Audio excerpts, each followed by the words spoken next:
स्वागत करता हूं याकूब तीसरे अध्याय के चौथे दिन में 13 से 16 आयात। आज और कल हम बात करने वाले हैं बुद्धिमानी के बारे में। कौन है जो बुद्धिमान होना नहीं चाहता? तो आज के इस अध्ययन की शुरुआत में याकूब 3:13 से 16 को आपके लिए पढ़कर करता हूं।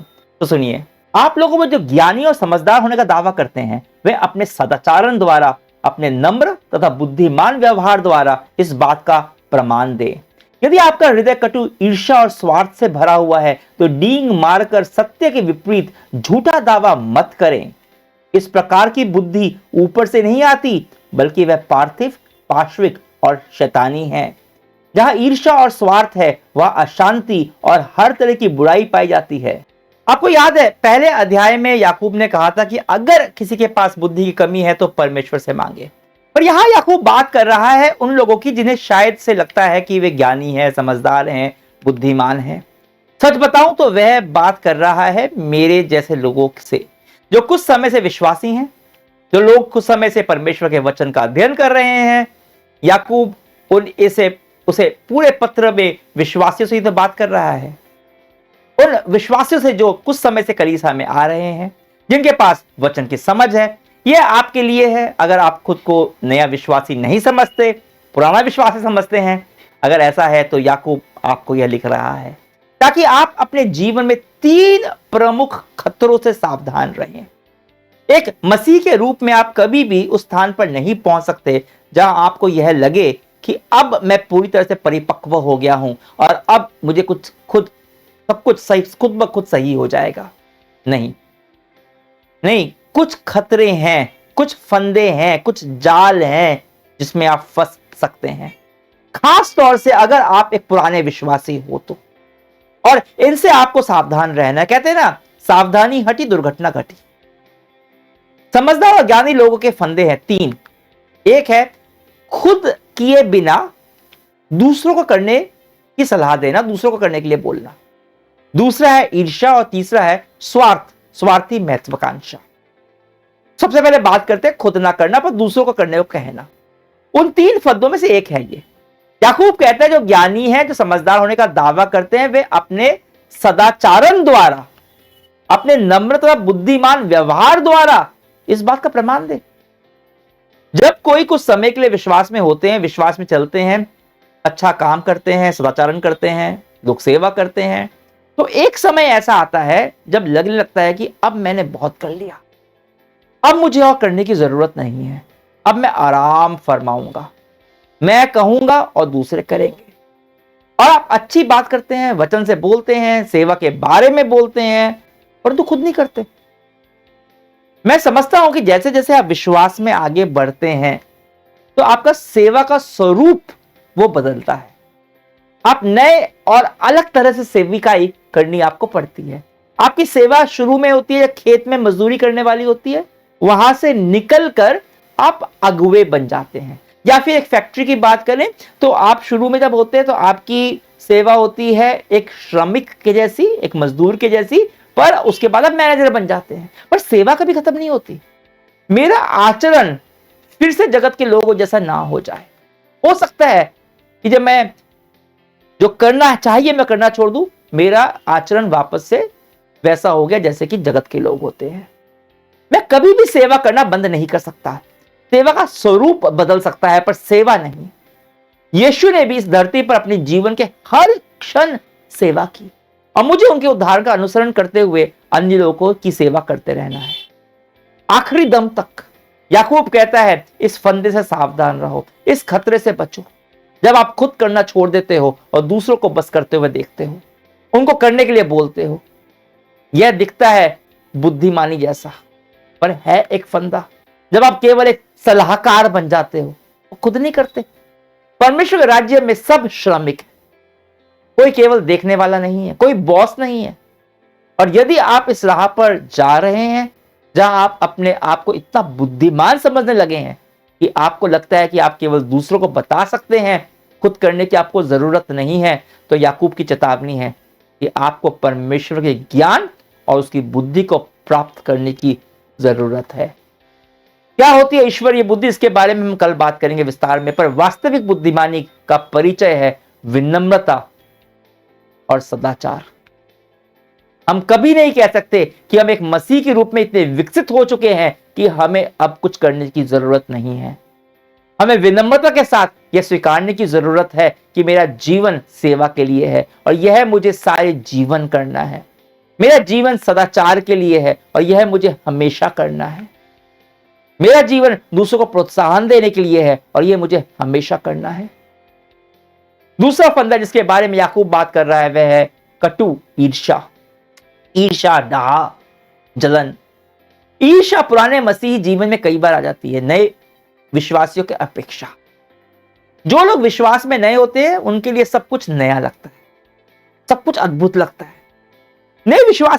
एक नया विश्वासी जानता है कि अभी उसके लिए उसको बहुत सीखना है, उसे बहुत आगे बढ़ना है। उसके अंदर एक बच्चों के जैसी कौतूहलता होती है, एक उत्सुकता होती है। वो परमेश्वर को कुछ करते हुए देखता है और देखता तो उत्साहित होता है, उसका आनंद होता है। लेकिन जैसे जैसे समय बीतता है और विश्वास में पुराने होते हैं, वो नयापन खत्म होने लगता है। अब परमेश्वर ने जो करता है वो सामान्य लगता है। हाँ, परमेश्वर करता ही है, उत्सुकता नहीं रहती। वचन भी काफी सीख लिया, आत्मिक बातों का ज्ञान हो गया। और इसके साथ जो खतरा आता है वो आता है अहंकार, और अहंकार के साथ आता है ईर्ष्या, दूसरों से जलन। हमारा ध्यान परमेश्वर से हटकर आसपास दूसरे विश्वासियों पर चला जाता है और हम देखते हैं कि किसी और को हमसे पहले प्राथमिकता मिल रही है। अरे, किसी की सेविकाएं मेरी सेविका से ज्यादा आगे बढ़ रही है, जल्दी चल रही है। किसी और को मुझसे ज्यादा सम्मान मिल रहा है। वह तो मेरे बाद विश्वास में आया, पर मुझसे आगे कैसे निकल गया? आप मानवीय मानकों के आधार पर तुलना करना शुरू करते हो और यह आपको कड़वी ईर्ष्या की राह पर ले जाता है। आप ईर्ष्या करने लगते हैं, जलने लगते हैं दूसरे विश्वासियों से। जो परमेश्वर उनके जीवन में कर रहा है उससे आपको जलन होने लगती है।